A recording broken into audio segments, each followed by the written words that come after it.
अस्सलाम वालेकुम। दुबई की सूरत हाल बेहद खराब हो चुकी है।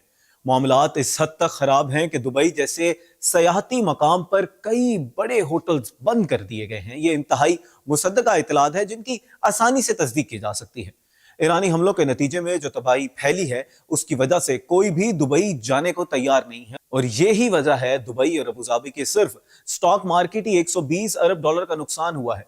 दुबई जाने वाले 18,400 फ्लाइट्स कैंसिल हो गई हैं। गोल्डमैन सैक्स के मुताबिक रियल एस्टेट सेक्टर 37% तक गिर गया है। दुबई के 7 बड़े होटल बंद हो गए हैं, जिनमें अरमानी, बुर्ज अल अरब, पाक हयात जैसे नाम शामिल हैं। लॉजिस्टिक्स फर्म्स बंद पड़ी हैं। एक जराये के मुताबिक वहां रहने वाले मगरबी इन्वेस्टर्स का मूड बदल गया है। यहां कोई भी रहने को अब तैयार नहीं है, और ज्यादातर कंपनियां अपने असासे तेजी से बेचकर निकलने के चक्कर में हैं। लेकिन इस हवाले से ज्यादातर मालूमात को सख्ती से दबाया जा रहा है। वहां होने वाली तबाही को छुपाने के लिए 70 अफराद को गिरफ्तार करके उनके फोन कब्जे में ले लिए गए हैं ताकि वीडियोस डिलीट की जा सकें।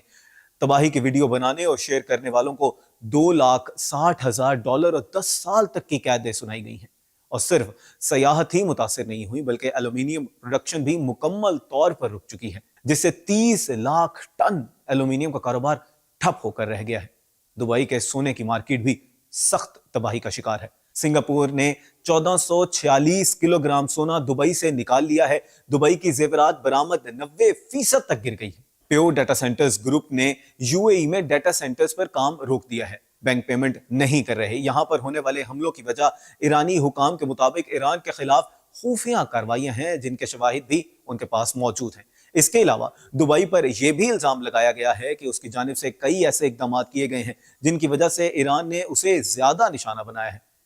यह तो कुछ सूरत हाल थी दुबई की, जहां पाकिस्तानियों ने 100 अरब डॉलर तक इन्वेस्ट कर रखा है, और इसमें से बेशतर इन्वेस्टमेंट गुज़श्ता 4 साल के दौरान हुई है। और हुकूमत पाकिस्तान की जानिब से मुबैना तौर पर यह फैसला सामने आया है कि दुबई में पाकिस्तानी दौलत ले जाने वालों के गिर्द घेरा तंग कर दिया जाए। और इस हवाले से पहला केस मलिक रियाज का है, जिसके खिलाफ पाकिस्तान के कहने पर इंटरपोल ने रेड नोटिस जारी कर दिया है। इसके अलावा वफाकी वजीर दाखिला मोहसिन नकवी ने यह भी कहा है कि जो पाकिस्तान में पैसा लाकर इन्वेस्ट करेगा उसे कई मरात हासिल होंगी, जिनमें एक स्पेशल पासपोर्ट भी शामिल है। लेकिन अगर पाकिस्तान का पैसा जो बाहर पड़ा है वो वापस ना लाया गया तो उनके खिलाफ सख्त कार्रवाइयां होंगी।